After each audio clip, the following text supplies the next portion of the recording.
Good morning, midnight. I'm coming home. Day got tired of me. How could I of him?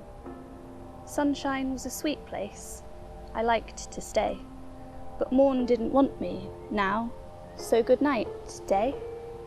Emily Dickinson. Quite like old times, the room says. Yes? No? There are 2 beds. A big one for Madame, and a smaller one on the opposite side for Monsieur. The wash basin is shut off by a curtain. It is a large room, the smell of cheap hotels faint, almost imperceptible. The street outside is narrow, cobblestoned, going sharply uphill and ending in a flight of steps, what they call an impasse. I have been here 5 days. I have decided on a place to eat in at midday, a place to eat in at night, a place to have my drink in after dinner. I have arranged my little life. The place to have my drink in after dinner. Wait, I must be careful about that. These things are very important. Last night, for instance, last night was a catastrophe. The woman at the next table started talking to me, a dark, thin woman of about 40, very well made up. She had the score of a song with her, and she had been humming it under her breath, tapping the accompaniment with her fingers. I like that song. Ah, yes, but it's a sad song. Gloomy Sunday. She giggled, a little sad. She was waiting for her friend, she told me. The friend arrived, an American. He stood me another brandy and soda, and while I was drinking it, I started to cry. I said it was something I remembered. The dark woman sat up very straight and threw her chest out. I understand, she said. I understand. All the same. Sometimes I'm just as unhappy as you are, but that's not to say that I let everybody see it. Unable to stop crying, I went down into the lavabo, a familiar lavabo, and luckily empty. The old dame was outside near the telephone, talking to a girl. I stayed there, staring at myself in the glass. What do I want to cry about?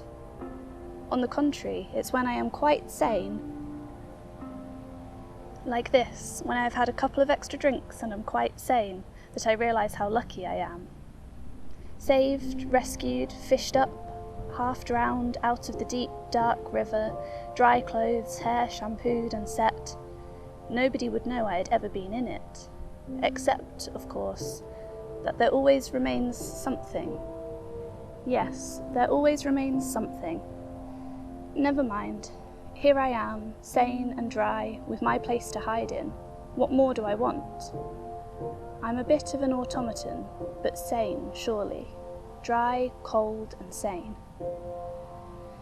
Now I have forgotten about dark streets, dark rivers, the pain, the struggle, and the drowning. Mind you, I'm not talking about the struggle when you are strong and a good swimmer, and there are willing and eager friends on the bank, waiting to pull you out at the first sign of distress. I mean the real thing. You jump in with no willing and eager friends around, and when you sink to the accompaniment of loud laughter. Lavabos. What about that monograph on lavabos? Toilets, ladies.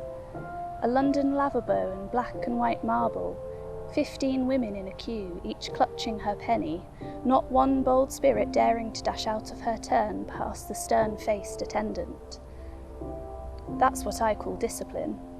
The lavabo in Florence and the very pretty, fantastically dressed girl who rushed in, hugged and kissed the old dame tenderly and fed her with cakes out of a paper bag. The dancer daughter? That cosy little Paris lavabo where the attendant peddled drugs, something to heal a wounded heart. When I got upstairs, the American and his friend had gone. It was something I remembered, I told the waiter, and he looked at me blankly, not even bothering to laugh at me. His face was unsurprised, blank. That was last night. I lie awake thinking about it, and about the money Sidonie lent me, and the way she said, "I can't bear to see you like this," half shutting her eyes and smiling the smile which means, "She's getting to look old, she drinks." We've known each other too long, Sasha, she said, to stand on ceremony with each other. I had just come in from my little health stroll round Mecklenburgh Square and along the Gray's Inn Road. I had looked at this, I had looked at that, I had looked at the people passing in the street and at a shop window full of artificial limbs.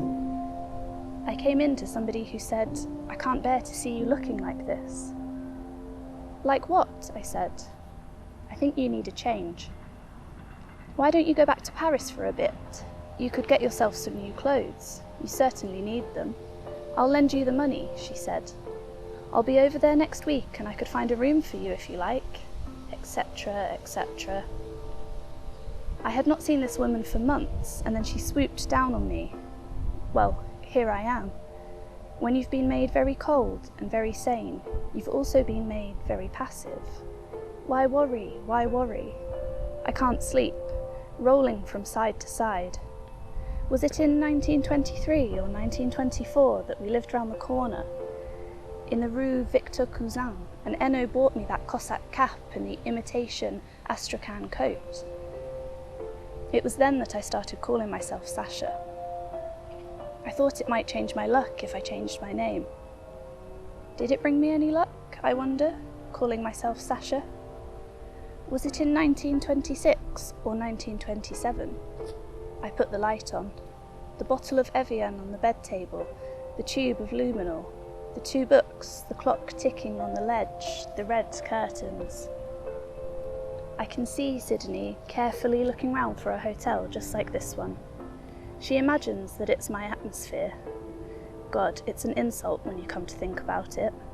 More dark rooms, more red curtains. But one mustn't put everything on the same plane.